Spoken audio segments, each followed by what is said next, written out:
With your kingdom in danger from a nameless villain, your party sets out to help and find the Old One, a wizard holding back the evil threat with help from a host of powerful allies.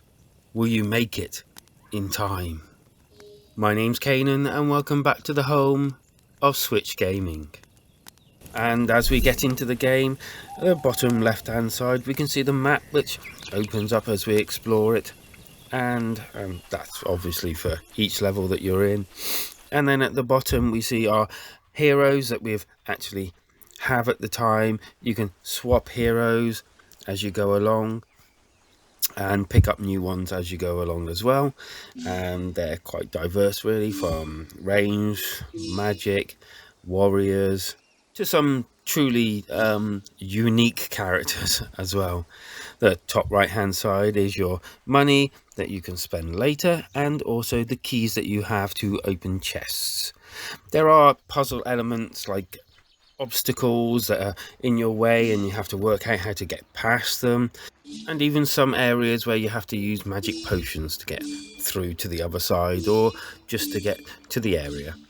There's also dragon statues that if you wish to teleport to different parts of the map that you're actually on, as in the area, then you can do once you've actually discovered them. Pressing the plus button brings up your map and you can teleport between the actual dragons that way, or just look at what's on the map so that you can discover other areas that you've not been to yet. With this plus button you also can look at quest items, look at food items, look at magic items, and also your loot. And so you'll also come across creatures that you can fight. Some are like big boss type characters that are bigger than the normal enemies, and some are multiple enemies as well. What you do is basically walk into a red circle line and combat begins. So you get to pick what you actually want to attack, how you actually want to attack it, and you also have special moves that you can attack them with as well.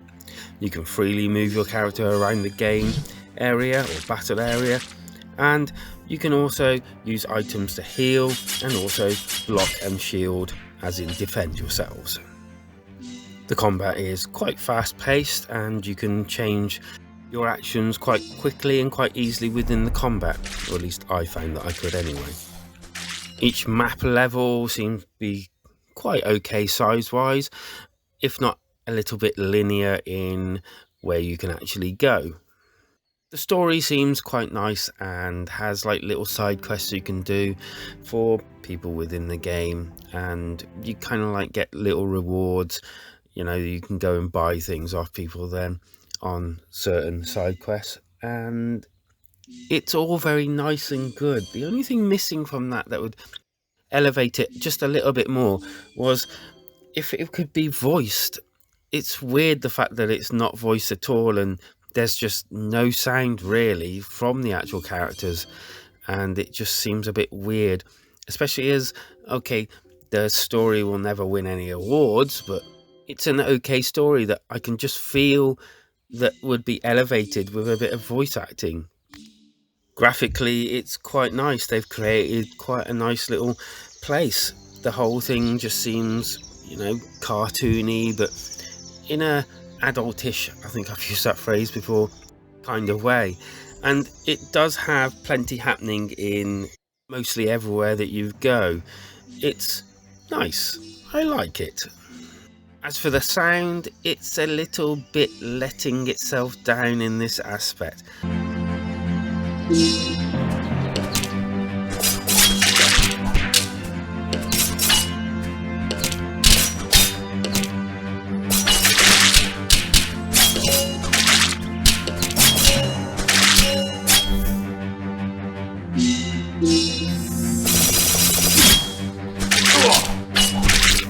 Whilst everything looks really nice and the story's okay and the gameplay is fun, it kind of like lets itself down in the sound area. I mean, okay, it's not a game breaker by any means, but it just feels like more effort's been centered around everywhere else, and then when it came to sound they just went, this'll do. The gameplay is good. I'm enjoying my time there. I haven't completed the game fully yet, but I'm enjoying what I'm playing at the moment. You will run into the same enemies time and time again, unfortunately, but it hasn't so far deterred me from playing the game or giving up or just thinking it's a bit lackluster.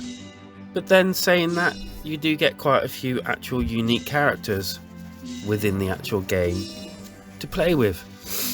And yeah, that kind of works in its advantage quite a bit.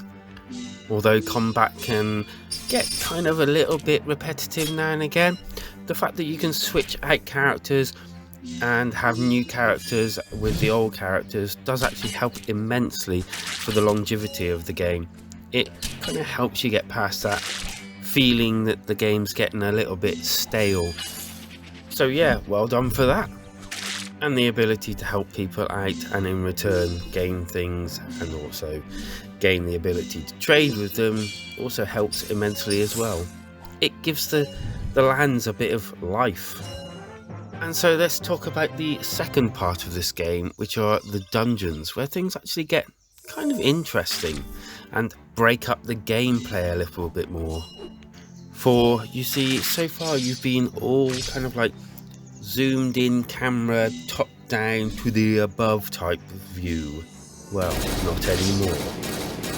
You see, as soon as you go into the dungeon realms, you seem to be going on the side view from then on, which is actually quite nice. It kind of breaks up the rest of the game quite nicely and gives you something else to look upon. You know, a kind of new field of vision, as if you're actually in a different place rather than just another skinned over part of the game.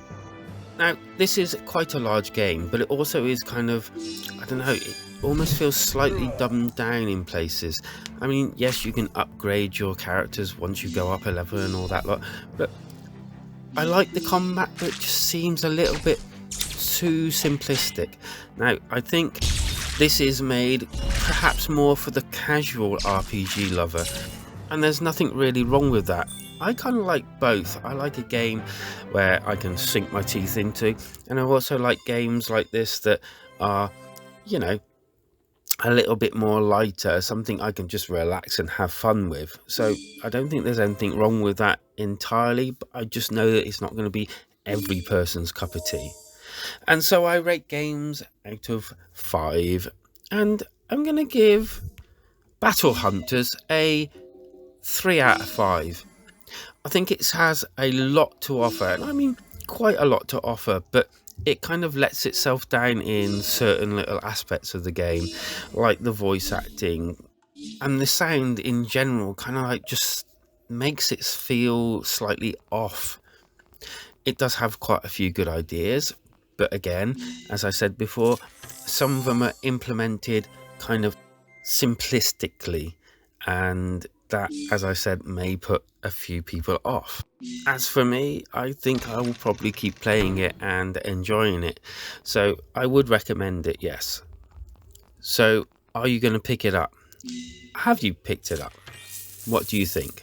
Give it a rating down below. Let's see if we agree on these things. While you're there, maybe hitting the like and subscribe button. It would do me a huge favour. And I'll be seeing you on my next video. So hey, life's always better when we switch together.